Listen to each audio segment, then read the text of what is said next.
Hey there, everyone. Welcome back to Strong Inside and Out, the place where you always get that great nugget of information that helps you be a strong woman on the inside and out. And wow, what about last week's episode? Did you check it out?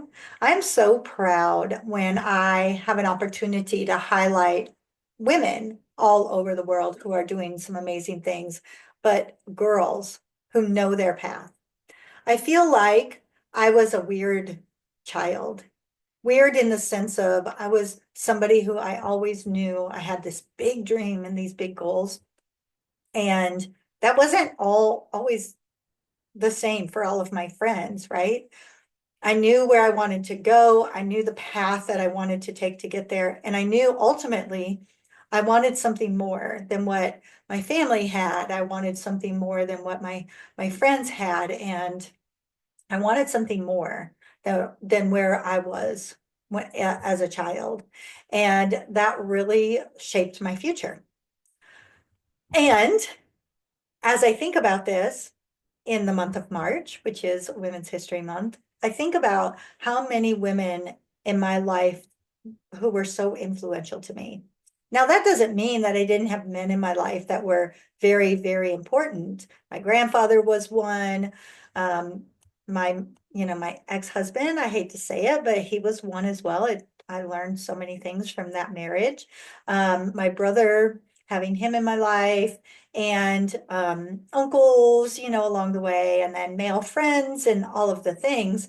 But women had such an influence on everything that I did on my entire journey.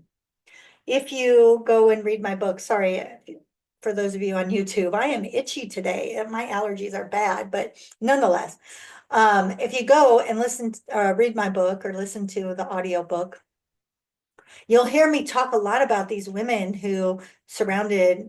I surrounded myself with and who were important. If you get into my other book, The Heroes in Our Classrooms, that released in 2024, my team of authors, all women.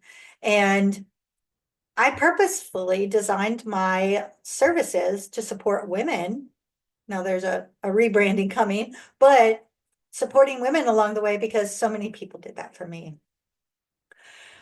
So I say that, and in this week's episode, I really want to talk to you about who these women are, that continue to have such an impact on my life, and how some of them have stayed around for a season or forever, and how even after some have left us, um, they still determine a lot of the work that I do. So let's get started. If I think back to my first memories of women in my world, of course, there was my mother. And when I was a young child, my mother was like a hero to me. I remember she had the most beautiful blonde hair. It was just natural blonde hair. And it was so soft and fine always. And I remember being young, little, and being able to touch and stroke her hair. Now, when I was a young child, my dad is a dark haired person. So their combination, I was probably one of the lightest colors. My brother's a little bit lighter than me, just a tiny, tiny bit, like you couldn't tell it apart. But growing up, my hair was very brown blonde, depending upon how much time I was in the sun, but it wasn't quite like hers. And I remember thinking I always wanted that blonde hair. And I don't even know why. But to me, it was beautiful. I also remember my mom was so scattered and so messy and so immature. And she had me when she was 17, and she didn't really have the greatest upbringing. And I remember being a third grader, and she said to me, "I'm going to be your Girl Scout leader." And I remember thinking, oh, no, no, no, no. Because if you read my books, if you know my story, most times she couldn't even come pick me up on time at the end of the school day because she was so wrapped up in drama or something going on that she just couldn't get her life together.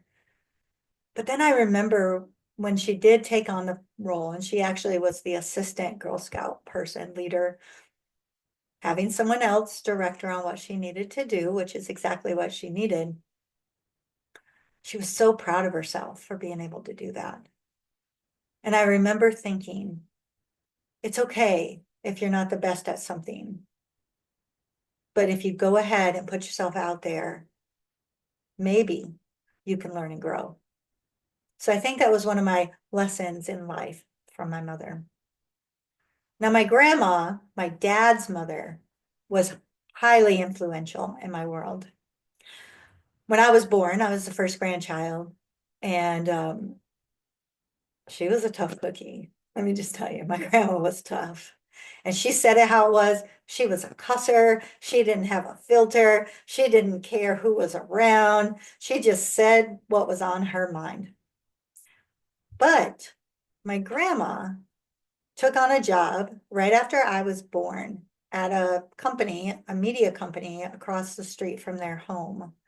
And she moved up into leadership quickly. And that was unheard of in the 70s. And I remember when my grandpa would have us at lunchtime in the summer, we would walk over and take her lunch. Of course, it was across the street, so it wasn't like a big deal. But to us, it was a big deal. And my grandma would walk us around. By that point, my sister had been born, and she even worked there eventually when my brother was born. So all three of us would be there, and she was so proud of us, so proud that she could show us off. And I remember being so proud of her. She was a pioneer. She truly was. She moved into leadership. She took care of her people. She held them accountable.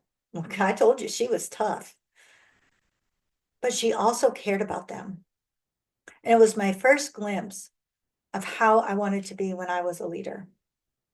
Taking care of your people, still holding yourself and the others accountable, making big change within an organization, because clearly she did that just by being a female leader, but remembering the importance of taking care of your people. Now, my grandparents, they didn't have a lot of money at the start of their marriage. They didn't come from a lot of money growing up. They weren't highly educated. My grandma graduated high school, of course, back in the day. You didn't go off to college as a woman necessarily, or not too many women did. My grandpa got a GED, and went to work because they started having children, which was typical in our town. So they didn't come from a lot, but they were very well known and respected in our town. Everybody knew my grandparents, everybody, and everybody loved them. Even in her tough demeanor, everybody loved and respected her. So what did I learn from my grandma? It doesn't matter who you are. It doesn't matter where you come from. You want to lead, you go lead. You want to be a stay-at-home mom, go be a stay-at-home mom. You go do whatever you want in life, and you take a seat at that table. You don't wait for one to come to you. You walk in the room and you be tough. Of course, in all of my books, I talk about how influential teachers were for me. Not just my female teachers, my male teachers too, my coaches, my principals and all of the thing, my band directors. But there was one woman that just stood out. And wow, I could get a little emotional on this. I'm saying that because a few weeks ago I got my mail and she sent me a gift. She was my 8th grade language arts teacher. She has been with me through thick and thin, through middle school, through high school, through college. She was one of my college professors. And even after, she came and spoke to my staff at one of my schools in Des Moines. She's part of my book, but she sent me a gift. And it was so simple, a small wooden heart. And on the wooden heart, she had written, she's very crafty. She had written, "I will always be with you." And when I received that gift, I just thought, how many people are that lucky? That somebody believes in them so much, that somebody sees their gifts and talents and wants to be there for them, even when they're 53. Y'all, I'm going to be 54 in May. And this teacher still checks on me. What did Margie Steinberg teach me? So many things. She taught me how to be an amazing teacher. She taught me that I could be a leader. She believed in me when I didn't believe in myself. And above all else, she taught me that as an educator, we love our students, even the most challenging students, that if we love them and we support them and we push them, they will go on to build lives that are productive and amazing for them.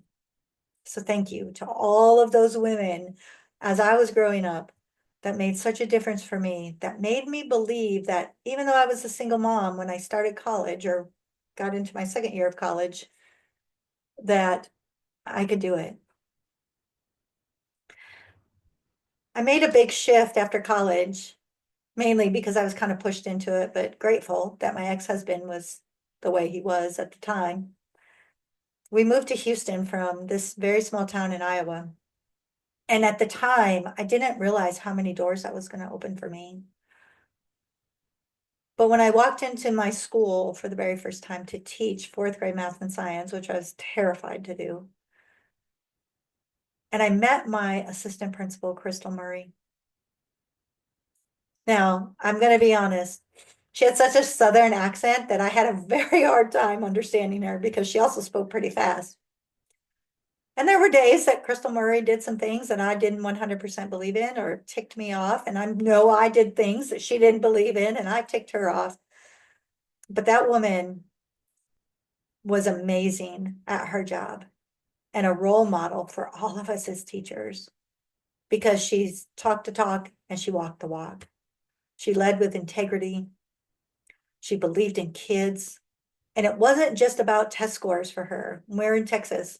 Test scores are like ride or die, right? She believed in educating the whole child. And she taught me so many things about the world of education, taught me so many things about building my own self-confidence, taught me so many things about being a strong woman. I am forever grateful for her. She was my assistant principal. She moved into the principal seat and she was my school principal. She then became a director at the district level and she was my boss when I became a principal. And now she's somebody that pops up every once in a while in my Facebook messages or my text messages. And I know she's always there for me. And she taught me to take care of people. You hear this theme? Yep. And as a strong woman, you can do anything you want in life. Another very influential person, woman in my life, I'd have to call her my BFF at this point, Kelly Hollier. Kelly Hollier was Kelly Martinez, Kelly Murchison, now Kelly Hollier. Kelly Hollier, she's an amazing woman. I met Kelly right after she got married to her first husband. I took over a school and she was a teacher, and he had just been diagnosed with cancer. And she had gone through so much with him. And unfortunately, he didn't make it. She had a hard time. But I'll tell you what, even in that hard time, she showed up. She still cared about other people. She still was a great sister, a great daughter, a great employee. I thought at one point she was going to just go on life, living single, putting work first. But she was brave. And she started dating a close friend of hers. And they eventually got married. And they eventually went off to start a family. She adopted 3 children. They're amazing children. All have gone through so many things in their lives. She's an assistant principal now. She came with me in my last school. I was her school leader. She was my assistant principal, and I was able to teach her so many things. And she soaked it in like a sponge. But what made her better than me is that she took my work and she took her experiences, her personality, her characteristics. One day she's going to be a principal and she's going to be amazing. She's my daughter's boss right now, and I couldn't ask for a better boss for my daughter. We don't talk every day, but when I need her, she's there. And when she needs me, I'm there. And it can be a random text message and we are thinking on the same page. It's like she might say 2 words and I know exactly what she's asking, and vice versa. We can have a conversation and we're deep into it, and all of a sudden it could be, gotta go. Okay, bye. And then we know where we pick up the next time we talk. I think the thing that Kelly taught me so much is that life is hard. And good people have really bad things happen to them sometimes. But it's not a reason to give up. It's not a reason to not have hope for your future. If she would have given up after her husband died and she was in love with him, it was hard for her. She wouldn't have this beautiful family now, this beautiful life that she's leading. She's a role model for me. She is an influence for me because it makes me believe that you can have a life that you love, no matter what bad thing comes at you. So thank you, Kelly, for all you've taught me over the years. And I could not have a conversation today without talking about my own sister.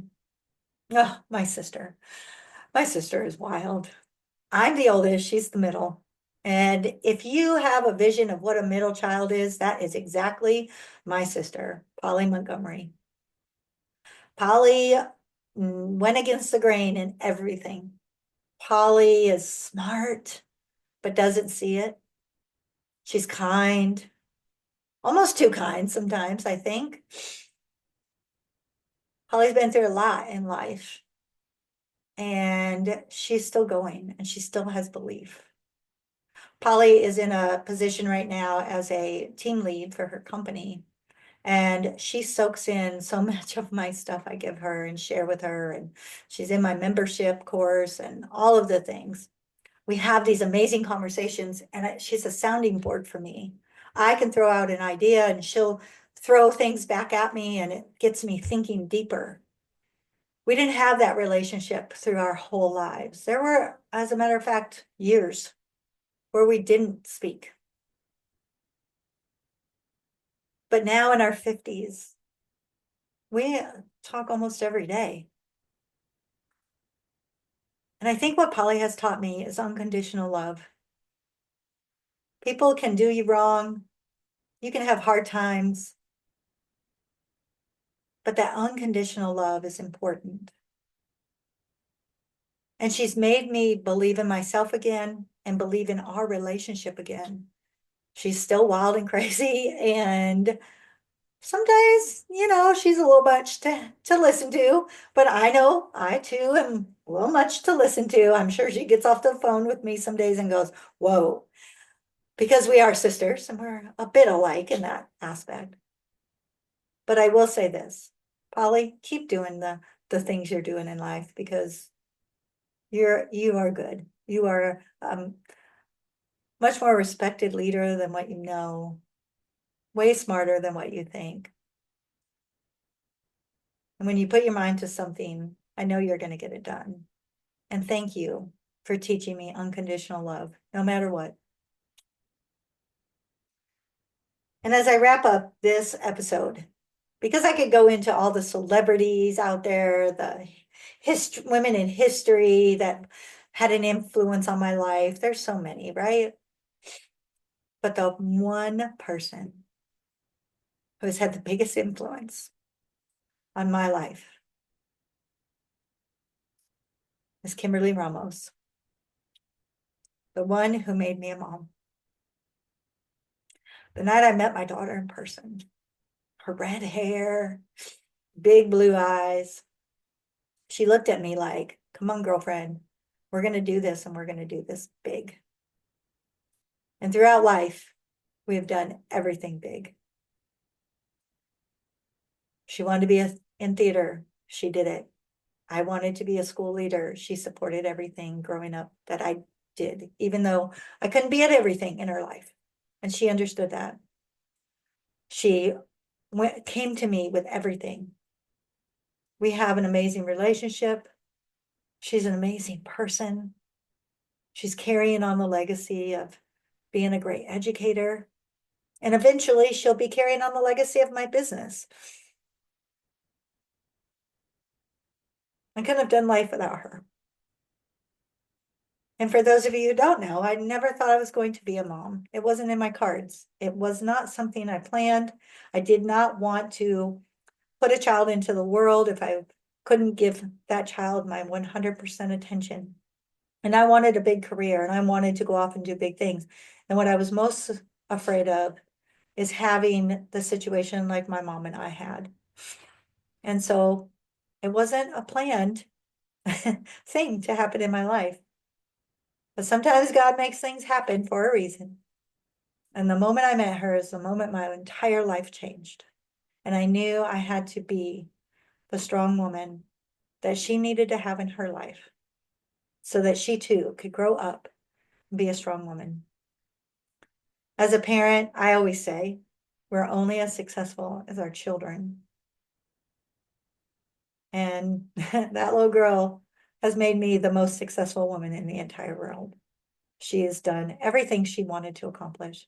Maybe not on the same timeline as what mom wanted, but she did it nonetheless. And she's going to continue to go on and impact the world. So Kimberly, thank you for being you and thank you for being my kid. Don't change. Keep dreaming big, keep living big, because anything you want in life, you're going to get it. And you make me believe that anything I want in life, I can get to.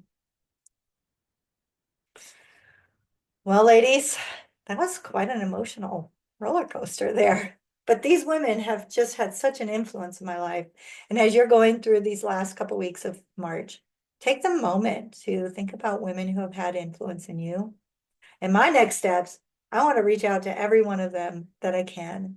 Of course, my grandma's gone, my mom is gone at this point, but I want to tell them thank you. Thank you for having an influence on my life.